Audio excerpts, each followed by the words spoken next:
cadre unitaire des syndicats de Dakar boobu ko ferroviaire. taxawaay bi tey vraiment dama ne jaaxle la quoi. parce que tey dañu bëgg a leeral ndax président Macky Sall du moom mooy ñëw ci biir kër gi wax ñu nu ñuy gérer kër gi engagement bi nga xam ne jël na ko avec son homologue du Mali matal na ko sëkk boobu ba léegi ñu ngi ñuy fay suñu salaire. c'est vrai que des fois le retard dina indi ay conséquences ci compte bancaire yi parce que liggéeykat yi bu weer bu dee te seen salaire demul ci compte ba bu fa yéexee dem day indi ay conséquences. li ci nekk nag tey mooy la gestion de l'entreprise parce que dafa indi ab administrateur depuis 5 mois pour mu toog ak ñun ñu xool nu ñu gérer kër gi bi ñu mujjee génn déggoon ngeen fi ne dañuy def séminaire ba léegi séminaire boobu amul moom nag mu toog ci bureau am yor entreprise bi di ko gérer moom à sa manière nekk directeur général directeur administratif directeur lépp actuellement fi ñuy wax ak yéen ni li indi coow li mooy ñaari weer yi ñu génn les salaires ñu koy gérer nu mu leen neex travailleur bi day dem ubbi salaire am ñu ne ko fay ñu la prime de panier fay ñu la prime de comme encore transport fay ñu la déplacement fay ñu la sa indemnité de comme encore de congé ah nga war liggéey sa heure supplémentaire ñun la fay ñu la ko lu xaw ñu ne non administrateur moo ne nañ ko génne ba sax léegi les cotisations syndicales yi nga xam ne c'est des conventions ñu génn ko bi mu njëkkee am ñu waawate daal di wax mu ne non foo dem ñun la non administrateur moo ne nañ ko génn ñu wax mu ne non EBS yi da koy xoolaat ñi ci am droit ak ñu ci amul droit ñun ñu ci amul droit soxlawuñ ko lu ñu liggéeyul soxlawuñ ko mais il faut quand même ñu xam ni DBF taxawul DBF Sénégal ñi ngi liggéey diggante Dakar ak Diogo DBF ñoo yor circulation train yi ñoo yor sécurité bi bu train déraillé DBF a ko yëkkati donc loolu bu amee ñu koy woo boobu ba léegi pour wax ci ak moom mu toog ci bureau am boo defaree salaire yi yónnee ko mun la génneel ma lii dugalal ma lii te je pense que ni direction bi war na mën a am au moins décision yoo xam ne bu koy jël mu concerté ko ñu xool lu ci droit ak lu ci lu droit ñu xool lu ci convention ak lu ci dul conventionnel loolu moo indi jaaxle gi tax tey liggéeykat yi démb ñu woo ñu en tant que responsable interpellé ñu ci loolu dem nañu gis Ndaraw Fall qui est le directeur de département le chef de département des ressources humaines et juridiques ne ko pour mu wax ko mu ñëw ñu toog wax ci lii moom nag xëy na mi ngi woote ci ay téléphone pour wax parce que yii di waxi téléphone lii waxi responsable la une entreprise bu ñu la ko joxee mu nekk ci ay difficulté da ngay ñëw toog ak responsable jàkkaarloog ñoom wax ak ñoom lu ci mën a am ñu xam ko lu ci mënul am ñu xam ko parce que ñun du ñu ay def tey fi may wax ak yow nii naka nga mën a comprendre nit ku dem congé ñu calculer ko indemnité congé ñun duñ ko fay mu ne noo dañ ko jox ñaari chèque 150 millions mois passé ak mois bi te moom moo wax ci télévision beeg rajo bi yëpp ni am na ay ressources supérieures yu mu mën a am nee na mën na am 60 millions ci boo bi mën na am ICS da koy fay am na yeneen prestataire de service yoo xam ne sax bu ko DBF amee dañ koy fay moom moo wax loolu mais kon buñ la falee ci loolu nga ñëw taxaw ni loolu mais na taxaw très rapidement ñi war a dem def recouvrement boobu def ko ñiy def service yooyu te mu war a dugg ci compte bi parce que tey Eiffage ak ñeneen ak ñeneen am na contrat yu leen lié ak ñun tey suñu personnel bi nekk ci gaar yi nekk diggante Dakar ak Thiès yoo xam nga ne diggante Rufisque ak Dakar gaar amatu fa ay conteneur lañ leen tegal des fois duñu fa fekk ndox bu ñu bëggee gaanuwaay sax duñu am fu ñu gaanuwaay te terewul ña ngay liggéey ci condition yooyu kooku di nga wax ne bëggul liggéey roulement yi ñuy def des fois roulement yi nga am ay heures supplémentaires yu ñu war a sa service moo koy graphiquer defar ko yónnee ko pour ñu fay la ko ñu naan ndax liggéey ko wala liggéeyoo ko te nga nekk ci ay conditions yu pénibles yoo xam ne sax xooluñu sax indemniser la ci loolu des mécaniciens yi nekk ci GCO di liggéey ak comme encore Grande Côte ci rail bu bees bi TSO ñu war leen fay seen i indemnité heure supplémentaire yañ fa def ñu téye ko di xool ba xam ndax war nañ ko fay ko wala waruñu ko fay ko boobu ba léegi à chaque fois article chapitre bu nekk ñu ko ci interpellé ñu ne nag léegi mbir mi doy na ñëw ñu toog ñu wax ci bu ñëwul ñu toog ñu wax ci ñun danañu def suñuy action syndicale ba keroog mu ñu wuyu beneen bi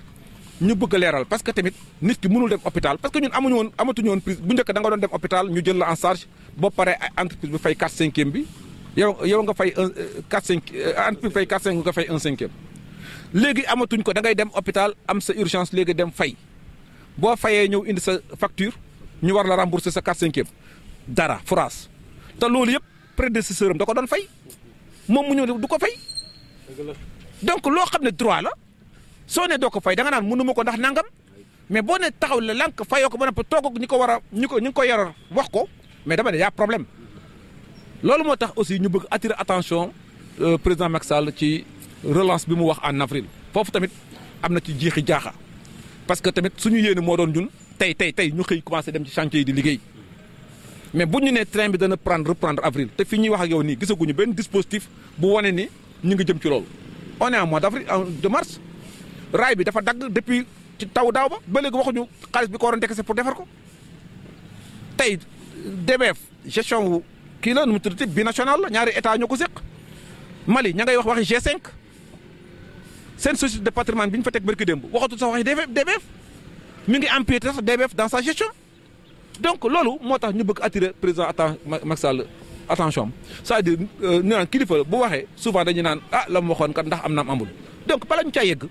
nañu woote un cadre de responsable ferroviaire ñu waxtaane ko su dee Mali newuñu ñoom ci disposition vitesse bi ñuy daw mais ñun ñu jublu ci loolu fexe ba suñu saxaar di fi jóge di dem Kidira boo tegoon un port sec à Kidira les camionneurs maliens là mu wóor leen ni dans les 24 heures seen camion seen conteneur dana nekk Kidira dootuñu traverser diggante Tamba ak Kidira ndax coono gañ fay daj fexe raay bi à l'intérieur ak convention yi ñu fi jox yi les miniers là naka lañ ko war a mën a gérer créer une société nationale interne bu am doole chemin de fer nekk ci biir Thiès ci biir Ndakaaru ci biir Sénégal di dem fépp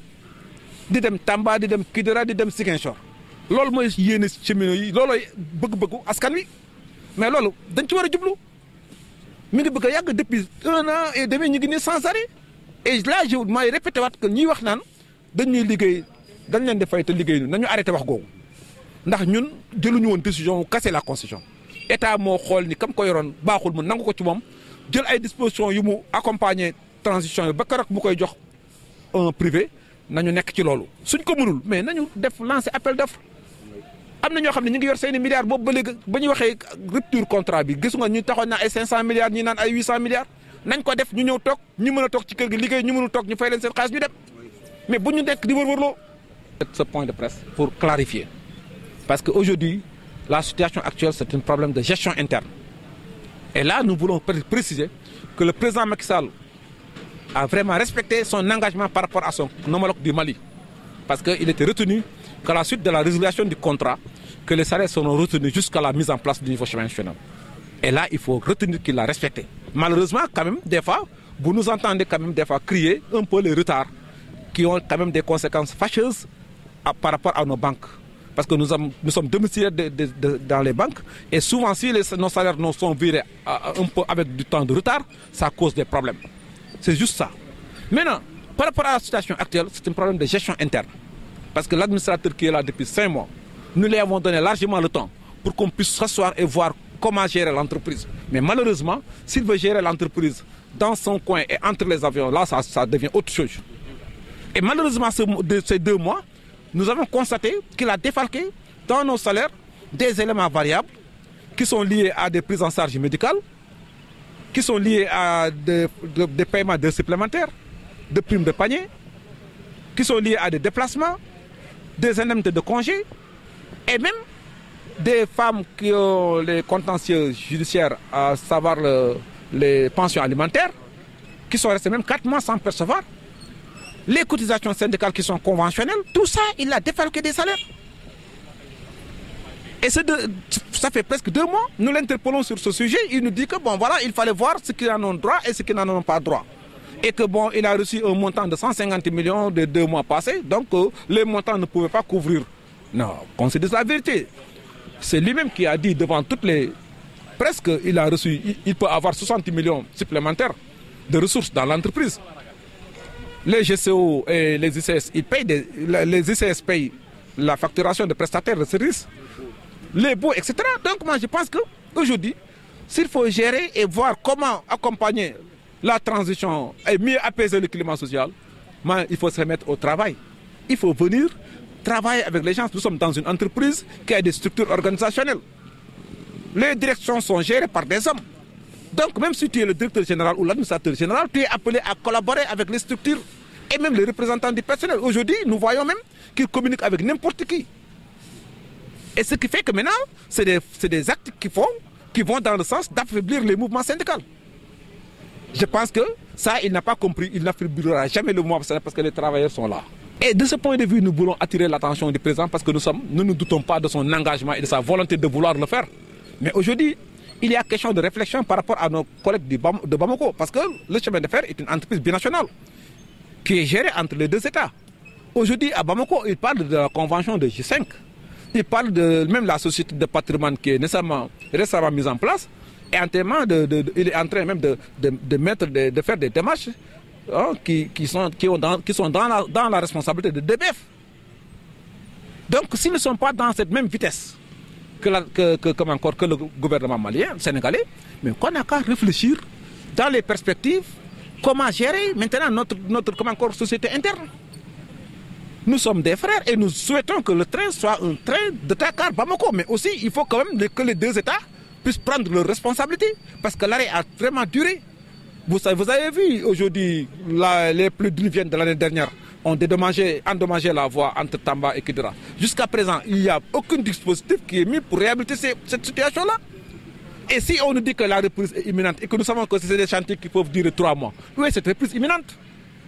Voilà la question. Donc nous ne voulons pas que ce soit des déclarations politiciennes. Cette fois-ci, nous voulons vraiment que la volonté du président soit réalisée. Qu'en mois d'avril, le train puisse reprendre ses activités.